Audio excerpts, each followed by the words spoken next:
Hello friends, अस्सलाम वालेकुम। Welcome to हकीकत घर। दोस्तों, सास ने बेटे की मौत के बाद बहू को पढ़ा लिखा कर दोबारा शादी करवा दी। हमारे माशरे में सास और बहू के रिश्ते को अक्सर तनकीद की नज़र से ही देखा जाता है। दोनों के दरमियान प्यार और मोहब्बत की मिसालें कम ही देखने को मिलती है। ताहम भारत में सास और बहू के दरमियान प्यार की एक नई कहानी सामने आई है। गैर मुल्की मीडिया रिपोर्ट्स के मुताबिक भारतीय रियासत राजस्थान के शहर सीकर की रिहायशी कमला देवी ने अपनी बेवा बहू सुनीता को न सिर्फ मजीद तालीम दिलवाई बल्कि इसकी दोबारा शादी भी करवा दी। रिपोर्ट्स के मुताबिक कमला देवी के छोटे बेटे शुभम की शादी 25 मई 2016 को बहू सुनीता से हुई थी।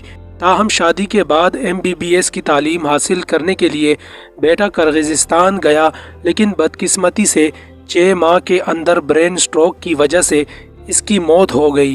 लिहाजा कमला देवी ने बहू का भरपूर साथ दिया और इसे मजीद तालीम दिलवाई, जिसकी वजह से सुनीता लेक्चरर मुकर्रर हुई।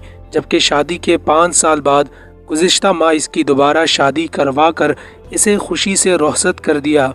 भारतीय मीडिया रिपोर्ट्स के मुताबिक सुनीता का कहना है कि शोहर के मौत के बाद सास ने मुझे बेटी जैसा प्यार दिया, जबकि इन्होंने एक नई ज़िंदगी शुरू करने के लिए मेरी दोबारा शादी करवा दी, जिस पर मैं बहुत खुश हूँ। दोस्तों, इस तरह की मज़ीद इंटरेस्टिंग वीडियोस के लिए हकीकत घर को लाजमी सब्सक्राइब करें, और अगर आप मुझे इंस्टाग्राम पर फॉलो करना चाहते हैं तो लिंक मैंने आई बटन में दे दिया है, वहाँ से जाकर आप मुझे फॉलो कर सकते हैं।